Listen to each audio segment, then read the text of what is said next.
didukung oleh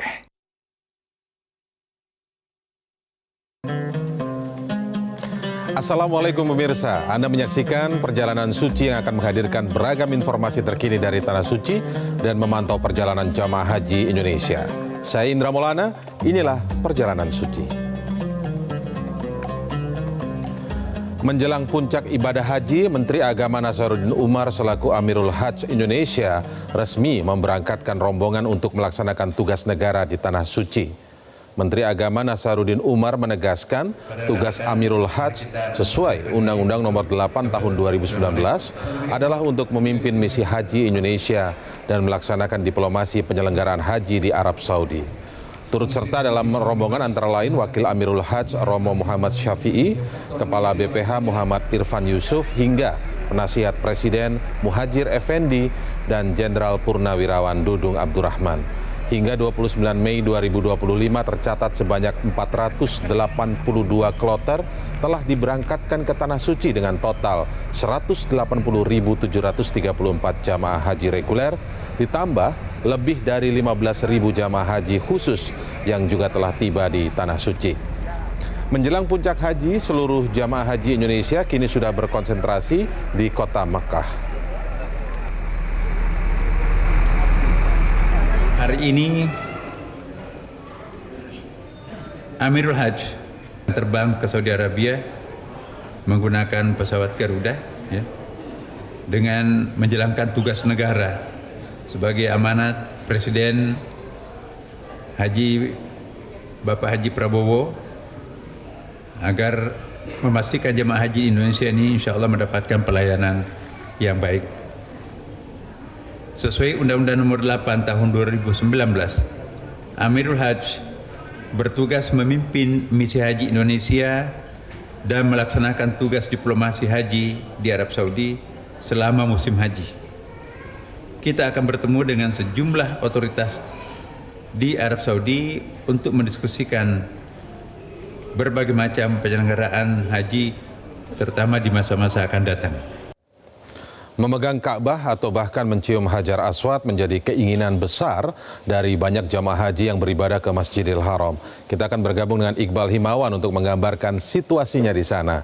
Assalamualaikum Iqbal, apakah ada waktu tertentu yang diincar oleh para jamaah untuk memegang Ka'bah atau mencium Hajar Aswad? Waalaikumsalam warahmatullahi wabarakatuh. Indra, ada.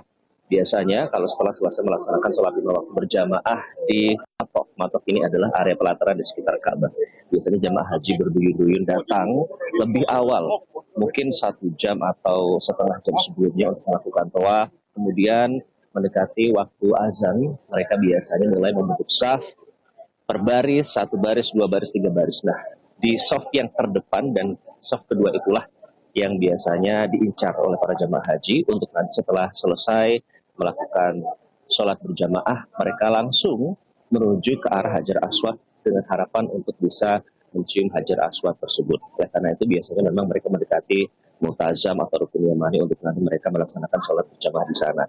Nah, namun demikian meskipun begitu hari ini, alhamdulillah saya belum berhasil mencium Hajar Aswad, tapi saya berhasil memegang Ka'bah, alhamdulillah. Paling tidak itu saja sudah menjadi pengalaman spiritual yang berbeda bagi para jemaah haji yang datang, terutama yang berhasil beribadah di area Makkah atau di pelataran Ka'bah. Karena tentu rasanya berbeda ya Indra ya. Pada saat memang di area Masjidil Haram itu pahalanya dilipat gandakan 100.000 kali lipat dibandingkan dengan di tempat lain. Tapi akan lebih terasa khusyuk lagi pada saat kita menghadap Ka'bah.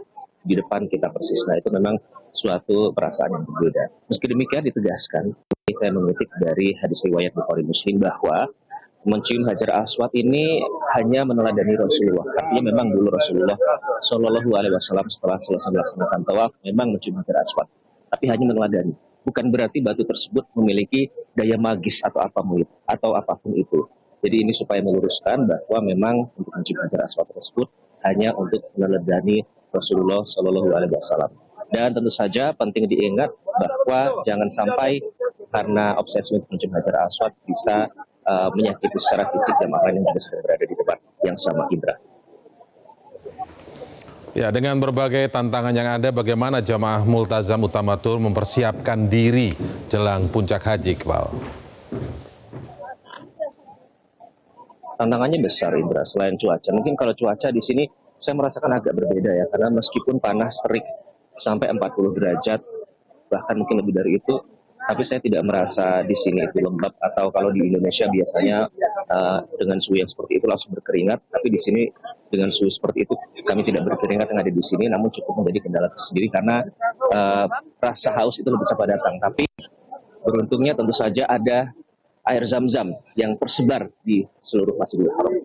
Nah, tantangannya kemudian adalah bagaimana tetap melaksanakan ibadah semaksimal mungkin pada saat berada di tanah haram ini, di Masjidil Haram, tapi di sisi lain harus mempersiapkan stamina supaya tetap fit dan tidak ketinggalan satupun rukun haji pada saat nanti pelaksanaan puncak haji.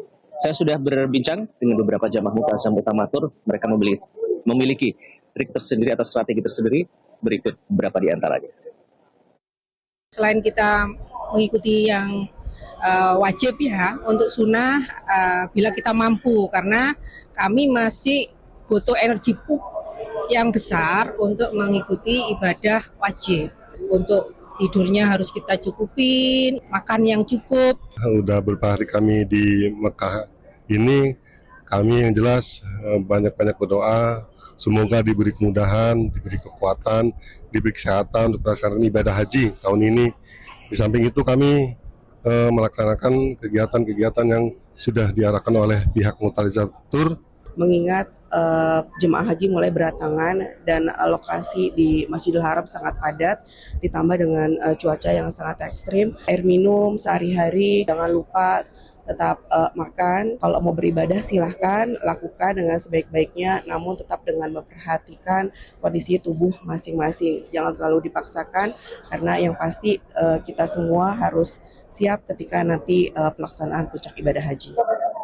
Yang paling banyak dikatakan adalah banyak berdoa ya, Indra, ya. Seperti buku yang saya bawa ini isinya adalah doa-doa dari keluarga, teman, sahabat, kerabat dari Indonesia yang menitipkan doa supaya bisa dibacakan di Masjidil Haram, terutama pada saat menghadap Ka'bah, karena katanya kalau dibacakan di sini akan insya Allah lebih mudah diijabah oleh Allah Subhanahu Wa Taala.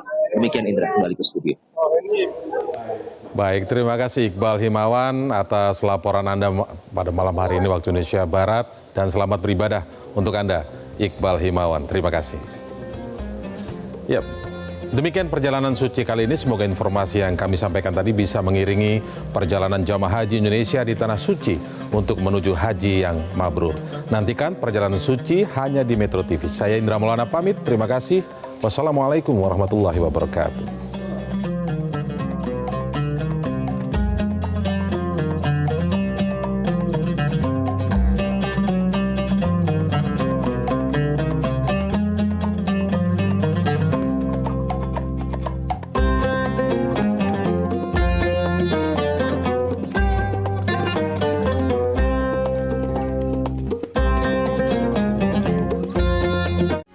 Metro TV.